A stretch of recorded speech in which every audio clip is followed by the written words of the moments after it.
This is ESG Decoded, the podcast powered by Global Affairs Associates to provide relevant, actionable updates related to business innovation and sustainability.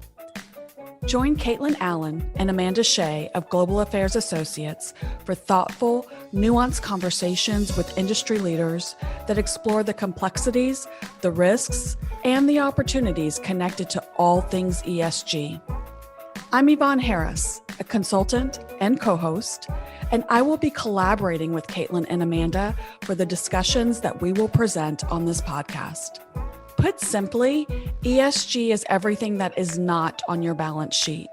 This leaves room for misunderstanding, oversimplification, and the tendency towards one-size-fits-all perspectives. None of that will happen on this podcast. Enjoy this episode. Welcome back to ESG Decoded. I'm your host, Kaitlyn Allen, and today I am so thrilled to say that I have Rob West of Thundersaid Energy on the podcast. Rob is, I think, in my opinion, one of the best analysts out there in energy transition. He founded Thundersaid Energy in 2019 as the research consultancy for energy technologies and energy transition. TSE's research is used by 170 organizations to understand the opportunities in energy technologies and energy transition. Prior to Thundersaid, Rob built up the energy practice at Redburn, among the world's leading independent equity research firms. He was responsible for the team's energy strategy and commodity market research while also covering super majors. Rob is also a research associate at the Oxford Institute for Energy Studies. Rob, welcome to the podcast. Hello, thank you very much for having me. Like I said, I'm just so excited because I feel like I know you. I follow your research. I've seen all your videos. And I think we both share an understanding and a mutual approach to all of this, that the analysis is crucial, right? And just to quote your website, we all see hyperbolic headlines around wind, solar, batteries, hydrogen, fuel cells, and other breakthrough technologies. But what is their true impact? What do they cost? What are the risks? And a variety of other questions. So I just so pleased to have you. Well, great. Me too. I think we'll have a good objective discussion about facts and numbers and no politics and just try and figure out how we meet the energy needs of the world and take out all the CO2. Absolutely. Well, so let me start with somewhat personal question. The name of your company is so unique, Thundersaid Energy. Could you tell us a little bit about the origin of that, why you chose to name it, and what it really means to you? Definitely. It's from a slightly obscure and impossible to understand modernist poem called The Wasteland by T.S. Eliot. And really the idea is we have to avoid the world becoming a wasteland. And it's kind of the final section of the poem is called What the Thunder Said, and it's his answer to the world not becoming a wasteland. And that's, I guess, the point is that's what I think the ESG movement should be about. I love how direct that is, right? It's very strong. How unnecessarily academic it is as well. I apologize for that. No, I love it. It's not only catchy, it's the sort of thing that you hear and you're like, I want to know more about that. Where did that name come from? And so the wasteland, let's avoid the earth becoming a wasteland. I think we can all agree with that. Good premise to start with. But I'd love to hear more about your background and how you came to found Thundersaid Energy. So you were at Redburn, of course. You're also an associate at Oxford. What led you to kind of break out on your own? Well, I was running the energy team at Redburn, and I'd go around doing the rounds of meetings that you do as Wall Street analyst. And, I just got this sense that this thing called energy transition was going to become the biggest question in the world. And when I'd go and meet investors and talk to them about it, I would hear the same thing again and again, which was, yes, our strategy is to divest from everything to do with conventional energy and industry and then outbid one another on shares of Tesla. And it struck me that that might not be the entire picture of how you would transition the world's largest and most important industry to a point of meeting the needs of the world and taking all the CO2 out. And it really strikes me that this isn't about like demonizing some boogeyman and pulling out all the capital. It's about finding places that you can put capital in that are going to earn a return and help your company. And so what are those things? And I thought I should have a go at making a little research firm that tries to find them all and back it up with numbers and data. I love that, because I always say we cannot divest our way out of climate change. It's not going to work. It's not even possible when 80+% of the world's energy is currently provided by fossil fuels. So it's just, we have to come out of the sky, right? Go ahead. Can we even divest our daily lives from it? I've tried. Have you tried to live a day without consuming any fossil fuels? It's impossible in modern life. It really is impossible. And I think I did manage to do it a couple of weekends ago, where I just sort of sat in a cave for about an hour and a half and did nothing. But then after a while, I was a little bored, I have to be honest. Precisely. And I mean, unfortunately, I think a lot of people are really blind to that and don't understand the role that it's really tough, they right? play. I mean, yeah. I've got data on this, and I think the thing that really scares me about it is 2/3 of all the CO2 emissions is embedded in stuff, and you don't even realize it. So, I love the stat that, a 1.3 kilogram laptop or tablet, it's 150 kilograms of CO2. And, you think steel, 1 ton per ton, cement, 1 ton per ton, copper, 4 tons per ton. Sorry, my laptop, 100 tons per ton, CO2 per massive product. And even the stuff that, goes into making the energy transition, the photovoltaic silicon that goes into solar panels, 140 kilograms of CO2, kilogram of photovoltaic materials, or the carbon fiber that goes into wind turbine blades, 30 tons of CO2 per ton of carbon fiber. So, I think you look at that rationally and you think, rather than kind of split the world up down this artificial black and white boundary, clean versus dirty, no, there's 40 sectors in the world that each emit more than 0.5% of the world's CO2. And we have to find ways to help all of them improve and take the CO2 out.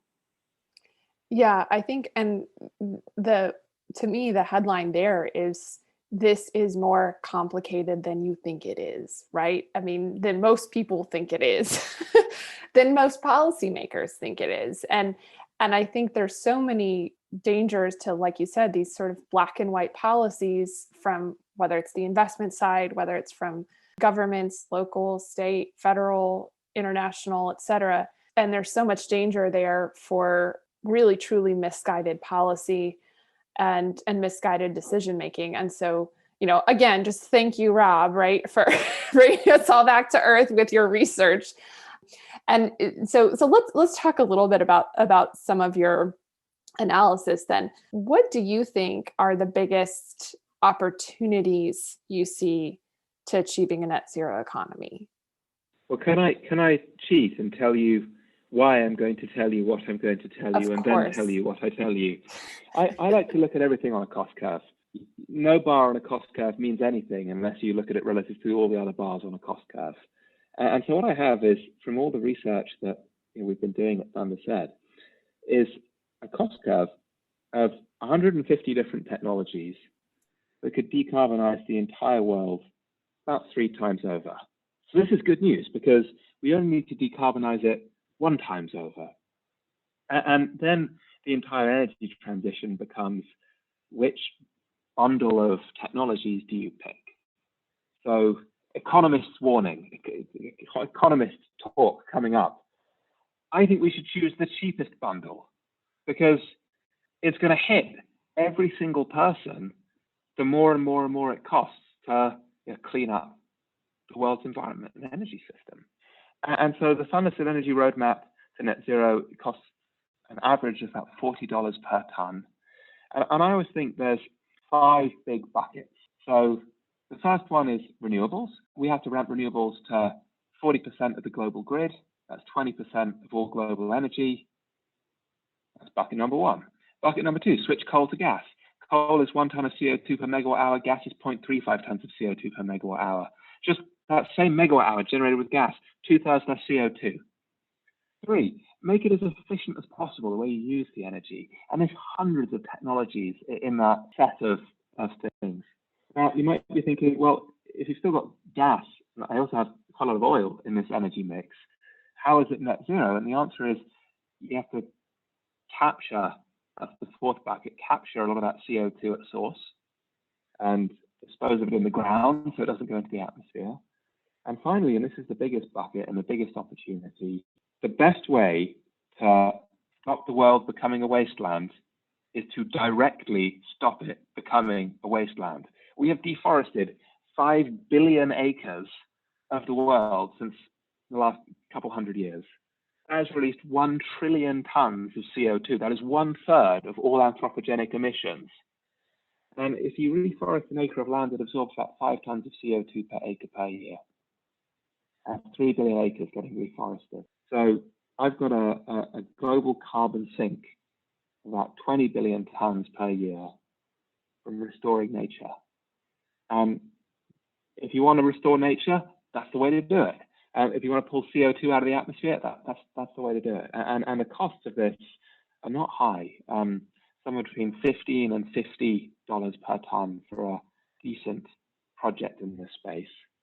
So those 5 buckets get us there. And that's my attempt to summarize 2,000 pages of research and 500 models into a few short sentences. Sorry, I went on a bit. Well done. No, I mean, 2,000 pages of research. I think that was approximately 2 minutes. So well done. No, I mean, first of all, it's so encouraging to hear that, yes, it is possible. It is possible. It's possible without... Well, in a spreadsheet, but... Yeah, it's possible in a spreadsheet, right? Now let's see in the real world. Right. But I also am sure you're familiar with Goldman Sachs's carbonomics research. And they also have that, that per annum transition from coal to natural gas is so important to achieving net zero in the carbonomics research. It's so important in your research.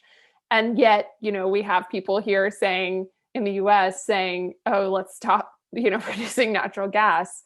It's a little bit disconnected from the reality of the global need, right? There's a global need to reduce and move away from coal to natural gas. It's part of most of the really well-known research on how we get to net zero. So, I mean, just pointing out that that's one of the things that stands out to me because it's also there in carbonomics.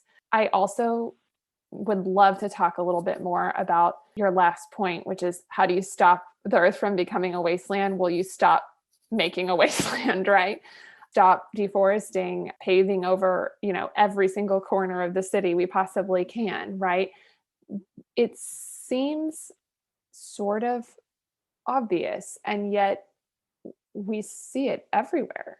I mean, everywhere you go, it seems there's people paving over, cutting down forests. I mean, in cities like Houston, right? We're still paving over the suburbs, even though we know that contributes to flooding here.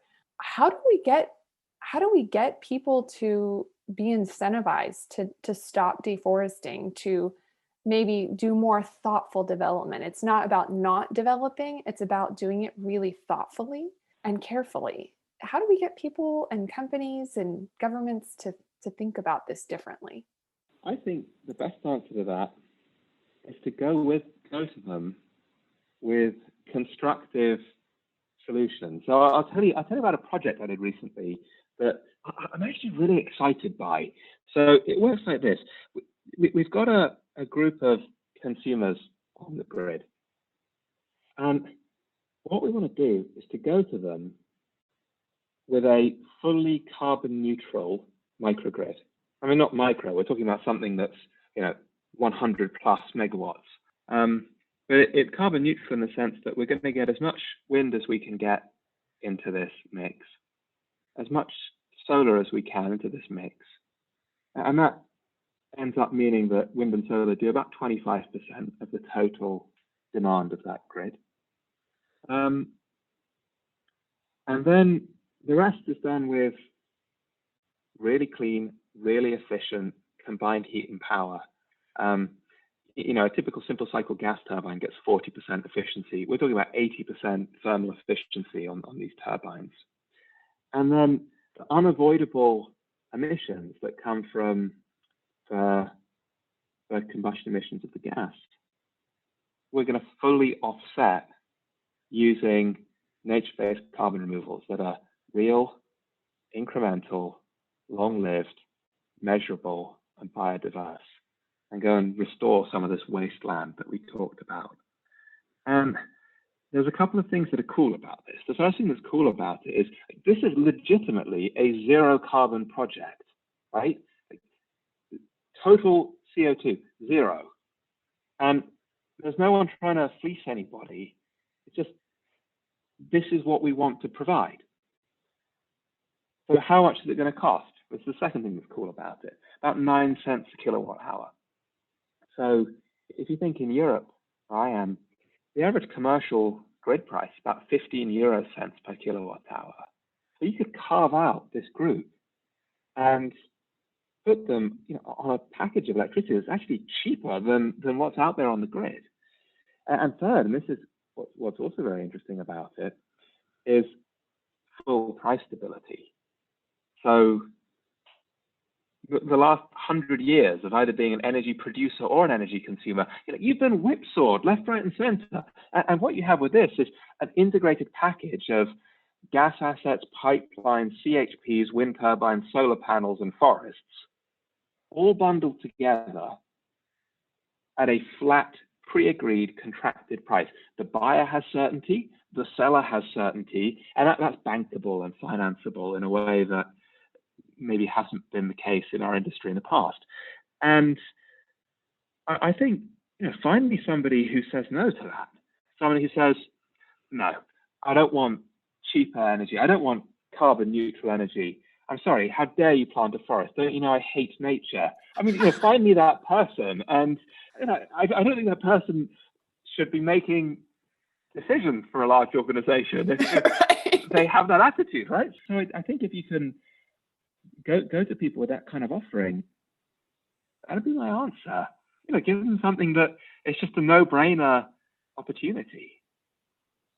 I'm so excited to hear about this. And especially, just to go a little bit deeper on the planting forest part, so many people, and I understand there have in the past been some problems with verification, measurement, et cetera, the integrity of an actual credit reforestation or afforestation project. I understand that. But it seems that a lot of people are using the past flaws or even the current need to improve those systems. It seems that folks are using that as to say, no, carbon credits don't count. Like, we don't want any carbon credits. We don't want any reforestation. And to me, it just seems so bizarre. Why, just because a system needs improvement doesn't mean you just throw the whole system out, especially because, like you said, I mean, that is concrete progress. That is concretely transforming the wasteland. That is concrete, see it, feel it, touch it. The sort of, I don't want to use the word double standards because it's a loaded term, but I'm going to use it anyway. But when you talk to people who are really, really big on green hydrogen, and you say, okay, but the electrolyzer is only 65% efficient. And that the second law of thermodynamics says converting any form of energy into any other form of energy will always have efficiency losses in it. They say, second law of thermodynamics, we can innovate our way through these laws of thermodynamics. And you want to say, are you sure you could innovate your way through a fundamental law of the universe? But then it comes to a tree and the way you're going to structure a nature-based carbon removal project, where we haven't got it right in the past. I agree with you. But as you said, they're like, no, there is no possible improvement. And I always love data, right? And so think about corn yields in the United States. So 100 years ago, the yield on an acre of corn in the United States was about 20 bushels per acre. You know what the average corn yield is in the United States today? 175 bushels per acre, right?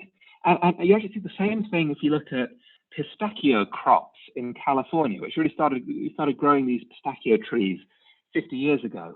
Again, a 7 times improvement in the yield in 50 years. And so, tell me that people learning to plant trees and restore the environment cannot make any improvements whatsoever, and that it's doomed to fail. I'm sorry, I just don't agree. As we do more and more of this, I think we can start doing it better and better. I could not agree more. I think that the role of nature-based solutions it's really the whole point, right? And in the end, it's the whole point is, like you said, let's transform this wasteland that we've created. I'm joking. Obviously, there's still very, very beautiful parts of the earth, but let's support those that remain. Let's continue to learn how to properly reforest and properly plant new forests in the appropriate places. Let's learn how to monetize that, turn that, get that into the, mainstream economy so that there's that financial and economic incentives. And really, like, at the end of the day, right? I don't want to hug my laptop. Sometimes I want to throw it out the window.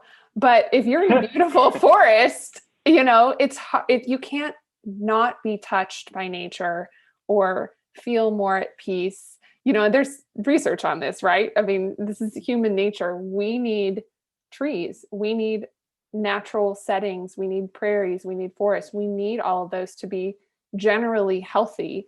And so, again, looking back at the CO2 comparisons you brought up, right? My laptop versus whatever else, or your tablet versus whatever else. It's not about not having those things, but it's about looking holistically at the entire picture of what sustainability really means. Couldn't agree more. I think the first step to really changing your emissions as a person is to know where they come from and to know what you can do to improve them. And I've taken a hard look at mine. I'll tell you something. Kaitlyn, I quite like chocolate. I just actually quite like it. And I was really upset. I found out there's about 4 kilograms of CO2 a kilogram of chocolate. And I sort of had this horrible moral dilemma. Should I never eat chocolate ever again in my life? And, I don't think you can go down that road too fully, because you figure out that if you want to eradicate all of your emissions as a person, well, it gets pretty dark. And so, look, I think you can try and figure out where you can minimize them. And for the stuff that you absolutely can't minimize, that's where you acknowledge that I have an environmental footprint and I need to offset that footprint somehow. And I'm not trying to point any fingers at anyone here and say, this company should be wiped off the face of the earth. They dare to sell me chocolate. I just think everybody should kind of be adult about it and acknowledge what they do and take responsibility for it. Yeah, Rob, I mean, I knew I was gonna really feel like I was your friend immediately, but I also love chocolate. I think we see eye to eye on all this stuff. Well, we do. And I mean, again, if you don't have a footprint, it's because you're dead, right? We're all gonna have a footprint on the earth. All companies are going to have a footprint. It's not that we can just say, well, stop using laptops, right? Obviously not possible for our lives, our businesses, etc. But it's about being thoughtful about it. And then again, as humans, we've taken so much from the earth. What can we give back in the form of reforestation, afforestation, nature-based solutions, soil carbon? There's so many beautiful nature-based solutions that really complement blue carbon, biochar, seaweed. There's so many. I mean, it's very exciting. Endless. It is. And I mean, gosh, I didn't expect us to go so far into the nature base, but I've really enjoyed this. let's Well, once we get started on nature, I can bore for Britain on this stuff. So. And by the way, all of this is backed up. You can go to Rob's website, go to Thunderset Energy, and actually read and purchase the research about this. So, this is not just two people that are like, we love trees, this is actually we love trees, but in a commercially minded way where you can make money turning them into carbon credits and using those carbon credits to produce carbon neutral energy. And I think that's really important. Very important. So like a lot of the research that I'm doing is really about finding opportunities. So it's one thing to have good facts and stats and numbers that are kind of good numbers to have at your fingertips. But I always think that the goal of this is to translate it through to, here is a thing the company can invest in and make a return on that investment. And it's got to work, it's got to be technically ready, and you got to know how it's going to take CO2 out of that mix. And you've got to have numbers to understand all of that. And that's really the main point of the research. And I just feel bad, Kaitlyn, because I feel like I've spent too long boring you with nature-based solutions when we could have talked about supercapacitors or carbon fiber or all this other stuff. So maybe we'll do a deep dive on something else in a later session. I think we absolutely will, and we should, but it's certainly not boring. And but while we're still here, I did want to ask you about, I know opportunities are huge, but I'm really intrigued by a lot of your research that says something different than what, say, the conventional thinking is about energy policy. And I was wondering if we could spend a little time on maybe one or two examples of those things where the data surprised you or is surprising perhaps because it doesn't align with, say, I want to say conventional thinking. It's not really wisdom anymore. Conventional thinking in whether it's the left or the right on energy policy. What are some of those examples that have surprised you and perhaps might be surprising to listeners? Well, the biggest one at the moment for me is inflation versus deflation. So we've seen narratives published by people like the IEA saying renewable energy is just going to keep getting cheaper and cheaper and cheaper. So everybody should invest in renewable energy. Let me interject real quick. IEA is International Energy Agency. Sorry, go ahead. Yeah, that's right. Exactly. Sorry, I get lost in acronyms. And that's okay. That's what I'm here for. The first thing I want to say to this is I spent over a decade helping people invest in commodities. You generally don't want to invest in something when the price is going down. You want to invest in something when the price is going up. That's a side note. You definitely don't want to invest in something when the price is going down and the cost is also going up, because that's your margins getting squeezed. And what I'm worried about with a lot of the models I've been building recently, I am looking for this deflation. I want to find this deflation. I want to find it and put it in my models, but I'm finding more inflation than deflation in the costs of particularly renewable energy as the energy transition progresses. And here's why. If you think about that solar panel or that wind turbine, we're at the point now where the majority of the cost is materials. It's photovoltaic silicon, it's steel, it's cement, it's copper, it's aluminium, it's fiberglass, it's petrochemicals, it's carbon fiber. All of this stuff has a CO2 footprint. And if it costs money to decarbonize that stuff, and stuff gets more expensive, it's going to flow through and increase the costs of wind turbines and solar panels and batteries and EVs and hydrogen. And I'll tell you, the most bullish thing I'm bullish on in all of the energy transition at the moment is copper. I have demand for copper going from 25 million tons a year to 75 million tons a year on my roadmap of how the world gets to net zero.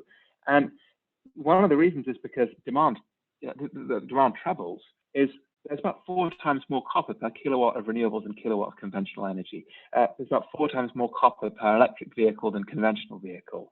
And so as I ramp up those things, my demand goes up, and all grades of copper have halved in the last 20 years. They're going to keep going down, and we've got to decarbonize the production of copper. And there's one more thing that gets even stranger here, which is the circularity. So copper goes into my solar panels. I'm then going to use those solar panels to decarbonize copper. So if the price of copper goes up, my solar panels get more expensive. But then if I have to use solar panels to decarbonize copper, the cost of decarbonizing copper gets more expensive as well, which means that the copper price goes up, which means that solar panels get more expensive. Did you see it? There's sort of a feedback loop. And it's not one feedback loop, it's hundreds of feedback loops. I then have to decarbonize aluminium using solar panels, and then the aluminium gets more expensive, and the solar panels get more expensive. And so all of these things go around in a big feedback loop where I'm worried that the costs of energy transition, we're gonna end up building such a costly energy system that people get priced out of it, and people get priced out of living their lives. I think people genuinely want sustainability, but the version of sustainability we might end up giving them is a really expensive version that they don't want. And I don't want to create a downer, but I guess the next logical question one might ask is, how do you protect against that? Yeah. No, I think, well, first of all, my quick answer to that is more complex, informed policymaking. And again, like if we could get everybody to just read Rob's Thunderset Energy Roadmap to Zero, that would be a start, right? But again, we have to get deeper than the headlines. We have to get deeper than the conventional thinking. We have to get into the weeds of all of this so that we're not making those decisions that have the unintended consequence of actually keeping millions of people in energy poverty for the next 100 years, right? Like what is what are all of those unintended consequences? And then, like you said, how do we mitigate them? It's not easy stuff. And I think a lot of people are just looking for the silver bullet. And it seems really easy to say, well, make everything renewable and ban all fossil fuels. Sounds great, right? Like, sure, that sounds easy. No, it's not. And it's not as simple as it sounds. And so I think the more people that start getting in the weeds on the issues and can really bring more deeper analysis to the table, the better the conversations are going to be, the better the policy is going to be. And it might be different region to region. It's going to look different in the US, even within the US. It's going to look different in Texas than it looks in Wisconsin. So I think, again, we're not here to say the answers are all right there, but we're here to say that the current thinking is probably inadequate, right? I go in two directions on this. I've had conversations with policy people, and they haven't entirely filled me with confidence that all policy people want to go into the complexity. And as a result of that, I think the best advice I can suggest is to prepare not for what's around the very next corner of the very next policy, but where we're probably going to end up. Looking through the inevitable distortions that these policies create, and what are we going to want to fall back on? And I think every company that goes through a strategy cycle or a planning cycle is really thinking about the future of their company 5 to 10 years out, rather than being perfectly positioned for the policy that will be announced next month. And maybe that's right. Is to, if you're doing long-term planning, to think about the bounce backs and where we'll spring back to, and where the rational middle will end up being. And I think companies that get that right can actually do really well in the energy transition. Yeah, absolutely. And again, just to link it back to ESG for a lot of folks, that the E issue of energy transition under environment is so important to really everyone. I don't think there's a sector now that could claim that this may not affect them, right? Realistically, it's important that all companies are aware of the very quickly changing, it seems, energy mix related policies, et cetera, the impacts on cost, the impacts on company strategy, et cetera. So I'm doing making that connection. I'm doing my own personal reforestation project. To me, I thought, I want to practice what I preach. So we're buying up some land and going to reforest it. And my wife and I are going to take out our entire lifetime CO2. I understand That's much easier for a entitled millennial, two people to do than for a corporation with emissions in the tens of thousands of tons per year. But I have in my travels come across good companies in the carbon removal space. I don't have any personal interest or financial interest in these companies, but if I can ever make a introduction, I'm always happy to do that. Thank you, Rob. I think that's wonderful. And I hope you're on some sort of social media so I can follow your reforestation project. That is really get its cool. own account, yeah. Oh, that's so exciting. Well, we have really gone all over the map today. Way different than what I thought this conversation was going to be, and way more awesome than I could have imagined it. So thank you so much for coming on. Is Great there talking with you. Thank you. Absolutely. And I think we will have to do it again. So for our yeah. listeners, check out the links. We'll include the links to Thunderset Energy in the posts for this episode. As always, Please share, like it, let us know your feedback, any sort of reactions you had to the conversation. Criticisms more than feedback. I mean, stuff that you think is wrong or should be challenged. That's always where I get the best research ideas from. So please don't be shy. If you have constructive criticism or comments, I'd love to hear it. Fantastic. Oh, I just realized I had one more question for you. Yeah, go for it. I had left to the end, which is all of your publications end in a question mark.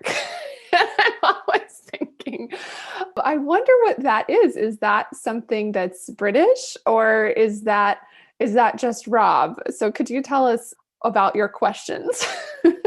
Well, Kaitlyn, I operate under the assumption that about 2% of research gets read, but 100% of titles do. And so I just think if you're reading the title of a research report, you want to know, well, what question is this going to answer for me?